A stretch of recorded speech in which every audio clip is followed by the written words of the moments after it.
ابھی ایک مسئلہ سامنے آیا کہ حیا کے خلاف ہے مسئلہ، لیکن اکثر میں بیان میں بتاتا ہوں نا، داماد اور ساس کا اللہ نہ کرے کوئی فزیکل ریلیشن ہو جائے، اس میں کافی ڈیٹیل ہے. تو یہ ساس کی بیٹی اس داماد پہ ہمیشہ کے لیے حرام ہو جاتی ہے. اسی طرح اللہ نہ کرے بہو اور سسر کا کوئی فزیکل ریلیشن ہو جائے تو یہ بہو اس سسر کے بیٹے پہ ہمیشہ کے لیے حرام ہو جاتی ہے. بعض اسکالر کہہ رہے ہیں اس میں اس بہو کا کیا قصور ہے بھائی، ریلیشن ہوا داماد اور ساس کا، حرام کون ہو رہی ہے؟ بہو ہو رہی ہے. نکاح کس کا ختم ہو رہا ہے؟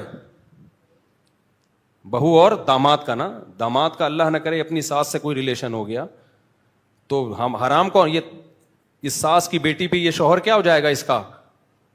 تبھی ہم لوگوں کو مشورہ دیتے ہیں کہ ساس یا سسر، بہو کے لیے اپنے سسر سے ریزرو رہنا لازم ہے.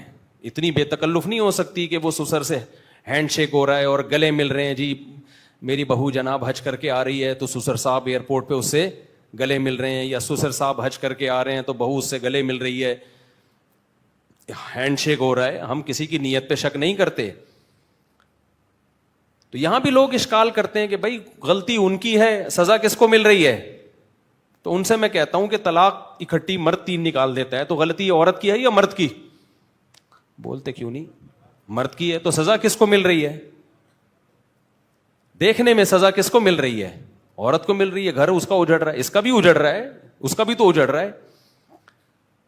آپ کو عقل استعمال کرنے کی اجازت ہے وہاں جہاں شریعت کے واضح احکام موجود نہیں ہے. جہاں شریعت کا آرڈر موجود ہے تو پھر وہاں اپنی عقل سے آپ احکام کو چینج نہیں کر سکتے. وہاں آپ کو ہتھیار ڈالنے پڑیں گے. اس کی بہت ساری مثالیں ملتی ہیں. عقل کا ایک دائرہ کار ہے. اب دیکھو قرآن مجید میں اللہ نے کیا کہا؟ وَلَا تَنْكِحُوا مَا نَكَحَ آبَاؤُكُم مِّنَ النِّسَاءِ إِلَّا مَا قَدْ سَلَفَ. تمہارے باپ نے جس عورت سے نکاح کر لیا تم اس عورت سے کبھی بھی نکاح بولو نہیں کر سکتے. عربی میں نکاح کا لفظ نکاح کے معنی میں، شادی کے معنی میں بھی استعمال ہوتا ہے اور کسی عورت سے فزیکل ریلیشن کے معنی میں بھی استعمال ہوتا ہے. تبھی حدیث میں آتا ہے اصنعوا کل شیء الا النکاح. حائضہ عورت سے سب کچھ کر سکتے ہو، نکاح نہیں کر سکتے، یعنی حائضہ بیوی سے. تو یہاں نکاح کا کیا مراد ہے؟ وہ تو پہلے سے بیوی ہے آپ کی. مطلب یہ ہے کہ جو عورت آپ کی بیوی حیض میں ہے آپ اس سے ہم بستری بولو نا نہیں کر سکتے. تو نکاح کا لفظ عربی میں ہم بستری کے معنی میں بھی استعمال ہوتا ہے اور عربی میں شادی کے معنی میں بھی استعمال ہوتا ہے. قرآن کہتا ہے کہ تمہارے باپ نے جس عورت سے نکاح کیا. اب یہاں نکاح کا مطلب کیا ہے؟ دونوں مطلب ہیں اس کے، شادی بھی یا فزیکل ریلیشن بھی. کسی ایک مطلب پر ہمارے پاس واضح قرینہ موجود نہیں ہے. جب نہیں ہے تو نکاح کے لفظ کو عام لیا جائے گا.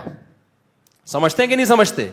تو اب اگر کسی شخص نے کسی عورت کے ساتھ، آپ کے باپ نے کسی عورت کے ساتھ فزیکل ریلیشن کر لیا تو قرآن کہہ رہے یہ عورت آپ پر حلال بولو نہیں ہے. اب چاہے زبردستی کیا ہو، اس میں عورت کا قصور ہو یا نہ ہو، یہ قرآن نے شرط بیان نہیں کی ہے. چاہے وہ عورت آپ کی بیوی کیوں نہ ہو، یہ بھی قرآن نے نہیں بیان کیا.